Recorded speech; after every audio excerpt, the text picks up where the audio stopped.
Welcome to Beyond the Big Six, and today we are talking about what is happening at Newcastle United. This summer was meant to be a transformational summer for the Magpies, but here we are, we sit towards the end of July, and Newcastle have only signed Anthony Elanga in terms of first team additions as of time of recording, and they've got that massive Alexander Isak cloud hanging above them right now, with him in Liverpool in this transfer tussle. But with Champions League football secured for this coming season, a Carabao Cup in the trophy cabinet, the Saudis, who are the richest football owners in the world, it wasn't meant to be like this for Newcastle, but there's umpteen reasons why they are in the position they're in right now, without a clear sporting director, with Paul Mitchell leaving the club, a CEO who is stepping down due to health reasons in Darren Eales,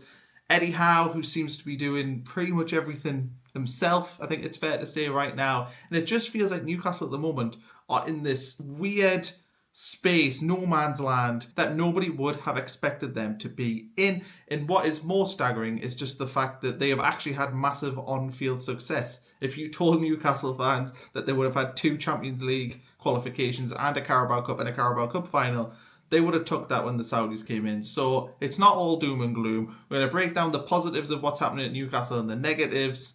Let's go. So why should Newcastle fans be positive right now? You see all the doom and gloom, particularly on social media where you see the extremes. But the reality is there is lots to be positive with Newcastle about. They've got a Champions League campaign coming up. They have a squad that is full of international players pretty much in every single position. I mean, Newcastle on paper have a fantastic team. Yes, losing Alexander Isak and also losing Callum Wilson in this window is not ideal, because they do need strikers and they needed one anyway, so they'll need 2. But Newcastle are in such a strong position that this crisis talk that's going on now is a little bit overblown. Newcastle also have a new stadium potentially on the way, new training ground on the way. I'm sure they'll fix their infrastructure problems. Admittedly, red flags that it's 4 years through and those issues still exist.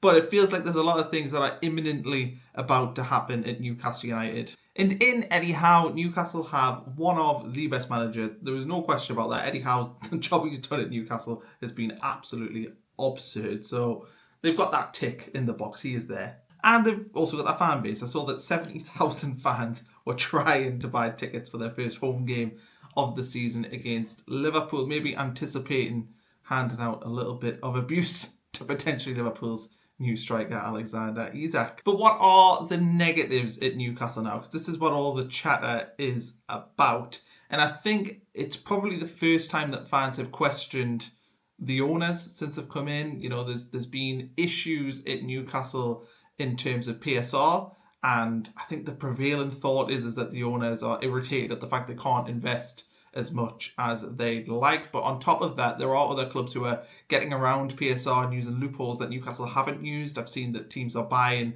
their women's teams, and Newcastle have not done that as of yet. I saw Everton have done that recently. So there is a PSR loophole that I do not agree with, but is one that teams are using. And my Newcastle supporting friend is calling them imminent FC, because he talks about the fact that all these amazing projects, the stadium, the training ground, are imminent, but never actually seem to happen. You know, the proof will be in the pudding whether or not Newcastle do build a new stadium and a new training ground, etc. But there has been chatter about that for a long time, and we are still sat here now, 4 years after the takeover, without them things having been put in place and being nothing more than just plans. And we'd mentioned at the start of the video the turmoil that is off the pitch at Newcastle right now. There seems to be a real dearth of leadership outside of Eddie Howe, and that is a massive concern. The sporting director role is mind-boggling to me. They obviously had Dan Ashworth, who went to Manchester United, and you know, lol, didn't work out for him there.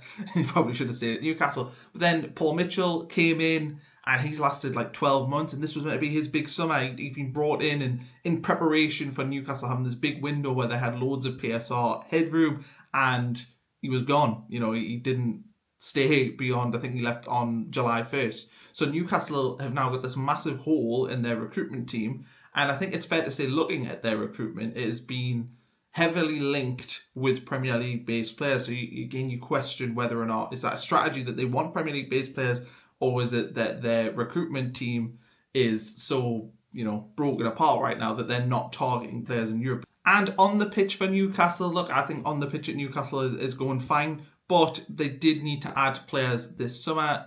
Elanga is a massive tick in the right wing position, but I think they definitely needed to add a centre-back. We saw the issues with James Trafford, so they definitely want to bring in a goalkeeper. I know Aaron Ramsdale's been linked, but that is a position that they missed out on. But they missed out on James Trafford largely because it took them too long to really get up to Burnley's asking price, and to me that's pretty criminal. If he was the number one target for Newcastle, as he has been for the last 12 months, they should have tried to get that deal done earlier in the window. So haggling over a few million quid and then losing out on the player is a disaster, really, for Newcastle's recruitment. And Newcastle also needed to add in 2 strikers, especially with Isak going, one if Isak was to stay, and possibly even a replacement for Sean Longstaff. So that there is work to do in this Newcastle United team. And as we sit here right now, where I am, Newcastle brought in Elanga, which is massive for them, but it's still not enough to move them up to the next level and not transformational as this transfer window should have been. And I think what makes this worse is that according to Newcastle journalist Craig Hope, who works at the Daily Mail, the Alexander Isak situation was not fresh news for Newcastle. They weren't just hit with this, I want to leave. It was clear that Isak was unhappy. He'd been promised a new contract the year before, and it didn't come with the departure of Amanda Staveley. You can watch his video if you want the full story on that. But it looks to me like this situation was not a surprise for Newcastle United, and therefore that raises the question, why weren't they prepared for it? If I was Newcastle United and I knew that Alexander Isak wanted to leave, I would have tried to get the business done early so that prices don't inflate when you get a cheque for £150 million, because now every single club that Newcastle are trying to buy from will know that they have like 100 million before the sale and then another 150 million, potentially 250 million to spend, but that just puts the prices of all your players up. And I think as well, there is growing concern at Newcastle that they've seen so many players reject them. James Trafford, we've already mentioned, but Brian Mbeumo was a big miss for them. They've been, looking at him as a major target. Liam Delap chose Chelsea over them. João Pedro chose Chelsea over them. Hugo Ekitike obviously went to Liverpool. So they have whiffed, swung and miss on a few of these transfers, which is a major alarm bell when you are trying to compete with these top teams. I mean, Newcastle are a Champions League team. They see themselves as that, and it's fair to say that's what they are. They've just won a trophy this past year, but they are struggling in terms of recruitment to get in that level of player. So what can Newcastle do about this situation? Well, there is like a month left of the transfer window. It is not all doom and gloom. They can rectify a lot of these problems over the course of the next month. They've got no concerns with PSR right now, so insert this Alexander Isak deal and Newcastle will have a huge transfer kitty. They don't even necessarily have to spend this summer. They could spend this money over the next 2 or 3 transfer windows, and that gives them a lot of scope to really mould this squad in the vision of Eddie Howe and regenerate it and get the next evolution of his team, because he has been there now 3-4 years. It's been a while for Eddie Howe in this job at Newcastle United, and I think that he is probably ready to add some freshness. He's talked about how the group felt a little bit stale because Newcastle haven't necessarily been able to recruit as many players as they'd like. So this money will give them a massive chance to freshen up this team. And I think the discontent that exists in the Newcastle fan base right now will dissipate pretty quickly once they start spending some money. And I think the frustration for Newcastle fans is they were expecting this to come in early. They were expecting to get 2 or 3 deals done by this point, and it hasn't happened. But if they, before even the start of the Premier League season, can add a couple of players and really start to mould this team, I think the fans will begin to, move on from Alexander Isak and everything else that's happened this summer and look ahead to the new campaign where Newcastle have a really good chance of a strong season. They're in the Champions League. They will be fighting to be in the Champions League places again next season. They will be targeting cup competition. So there's a lot to be positive with at Newcastle. Just without the football, you end up focusing on these off-field issues that could well be addressed very soon. And I think if Newcastle can sort that structure out off the field, get that sporting director secured, get a new CEO, fill out those positions, fill out your recruitment team, with Eddie Howe at the helm, the sky is the limit for this team. Their progress might not be as quick as their owners would like because of PSR, but Newcastle can be a force to be reckoned with in the Premier League over the next few years if they can get these decisions correct and spend the Alexander Isak money in the right way. So what's my view on this? I think Newcastle will be fine, and I think Newcastle will get the relevant players before the end of the window. I think their recruitment has largely been positive under Eddie Howe, even if there has been a long gap between first team signings, apart from obviously Anthony Elanga, but I think Sandro Tonali before that was the last main first team player that signed.